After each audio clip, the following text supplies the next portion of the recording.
Господице Туфекџич, вие бевте пратени во минатиот состав на парламентот. Вие ги предводевте сите оние разговори за стратегијата за млади, но и за законот за млади. Во тоа време имавте мноштво јавни расправи.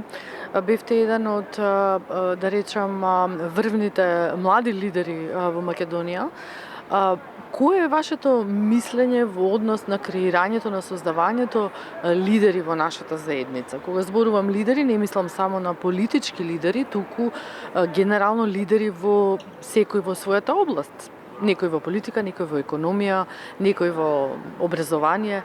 Кое е вашето мислење, каде се прават грешките во Македонија, односно дали има грешки или нема? Најпрвен ви благодарам и за поканата и за убавите зборови.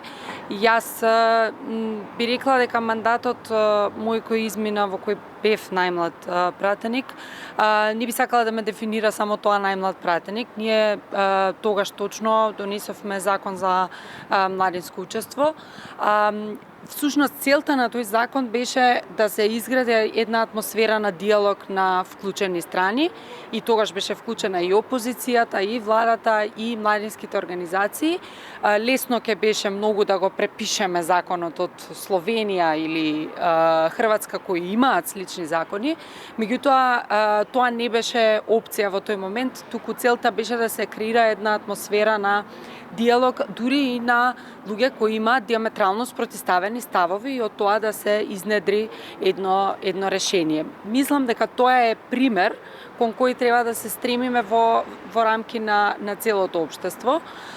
Околу тоа дали државата создава или не лидери. Извинам, ќе се навратам малку. Мора да посочиме, да потенцираме дека тој закон беше донесен со консензус и сите тие разговори што ги правевте беа донесени со консензус од страна на политичките тогашните парламентарни партии. Да, така е, тој закон беше донесен со консензус и од младинските организации, меѓутоа во рамките на парламентот тој беше изгласан со консензус. Тоа е еден пример, да речам. Имало и други примери на други закони, ќе ги споменам клубот на жени пратенички, кои континуирано носат предлози и законски решенија со консензус, значи успеваат да градат едно јадро на диалог во рамки на собранието. Тоа се, за жал, секогаш изолирани примери, не се, да речам, правило по кое што се движиме и во политиката, но генерално и во општеството. Изминативе 3 години имавме многу кризни ситуации кои бара лидерство, почнувајќи од ковид пандемијата, понатаму војната во Украина, нарушувањето на синџирите за снабдување и така натаму, и тоа бараше лидерство. Дали државата креира лидери, би тргнала од образованието, кое некако сега е актуелно, почнува учебната година, меѓутоа некако не се успеа да се изгради еден образованието да го следи социјалниот тек, односно социјалните текови, новите технологии, дигитализацијата и така натаму, и да го поддржува и поттикнува. Претходно беше актуелно критичкото размислување. Јас сега би рекла повеќе атмосфера во која ќе владее сослушување. Ние многу малку, за жал, се сослушуваме. Секогаш настапуваме со исклучиви, единствени ставови, и тоа е атмосфера која владее во целото општество. Политиката, се разбира, ја креира, ја создава, меѓутоа тоа понатаму се прелева и во сите други области и така се задушува напредокот. Затоа што кога ние немаме атмосфера во која секој ќе може да каже став во својата област, секој кој што е стручен ќе биде сослушан, и без разлика дали ние се согласуваме или не, ќе го сослушаме и ќе прифатиме дел од тој став, тогаш многу тешко ќе создаваме атмосфера на напредок и на диалог во целокупното општество, не само во политиката. Се разбира, политиката, за жал, станува примарната област која не движи во општеството и која го диктира се уште јавниот дискурс, меѓутоа важно е и во политиката да почнат да се промовираат токму такви примери, во кои од различни области луѓе ќе се земаат, експерти кои ќе даваат своje мислење, меѓутоа тоа мислење ќе биде и слушнато и прифатено, а не само да се задржиме на формата, туку и на суштината. Постои ли во земјата некаков систем на градење на лидери?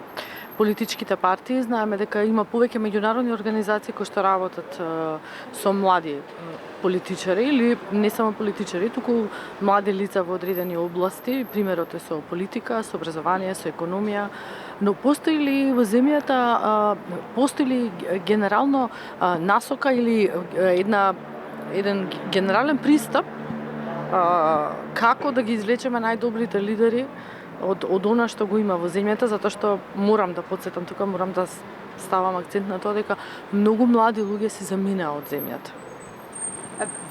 Јас немам перцепција дека ние имаме еден генерален пристап и стратегија во делот на извлекување на најдобрите, кои во различни области би ги инкорпорирале понатаму во градење на системот. Да, ние имаме значајна подршка од меѓународните партнери. За собранието, ако станува збор за политиката и политичките лидери, би ја спомнала програмата на Европскиот парламент, програмата за млади лидери, која овозможува вмрежување на младите парламентарци регионално, меѓутоа и со Европскиот парламент, и понатаму представува и платформа која им овозможува диалог со младинските организации, младите лидери од различни области. Меѓутоа, тоа е една форма која има Европскиот парламент изградено. Во рамките на политичките партии, колку што јас следам, нема некаква организирана, континуирана форма на градење на капацитетите внатре во рамки на политичките партии, исто така и во рамки на институциите. Ние не можеме да видиме дека имаме некаков организиран систем во кој во рамки на институциите континуирано се градат капацитети и тие капацитети при тоа се задржуваат тука во земјата, затоа што веќе споменавте, голем предизвик е откако ќе се изгради капацитет во определена област, истиот и да се задржи овде. Така што тоа веројатно треба да биде дискусија во понатамошниот текст. Во рамки на собранието има и клуб за младински прашања и политики, можеби е добар почеток да се започне со една дискусија околу тоа како да се градат не стратегии, затоа што ние стратегии можеме да пишуваме на хартија многу. Меѓутоа како да се изградат ефективни до 5 чекори кои ќе ни овозможат еден интегриран систем по различни области, вклучувајќи ги и политичките партии, со оглед на тоа дека тие го диктираат, како што реков, јавниот дискурс, за градење на капацитети внатре и на институционално ниво. Се разбира, формалното образование не може да биде исклучено од сето тоа. Ние имаме младински организации кои спроведуваат неформално образование и тоа значајно помага во градење на нови млади лидери кои размислуваат критички, кои имаат идеи, кои имаат многу размени во рамки на други земји во Европа, гледаат како тоа функционира, па потоа сакаат да го пренесат тука. Меѓутоа, тоа е се уште во форма на неформално образование.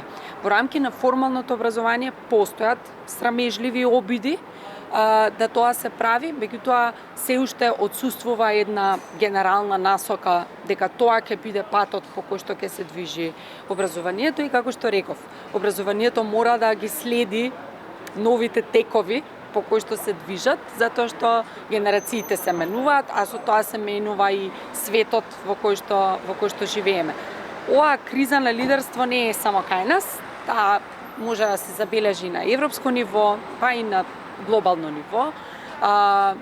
Еден недостаток на лидерство, зборувам сега политичко, особено во делот на справување со кризни ситуации, имавме криза една по друга.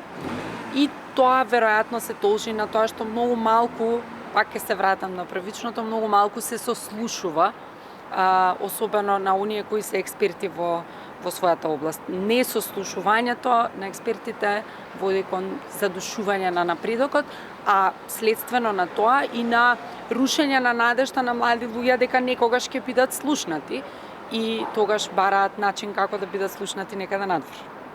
Многу ви благодарам за оваа изјава.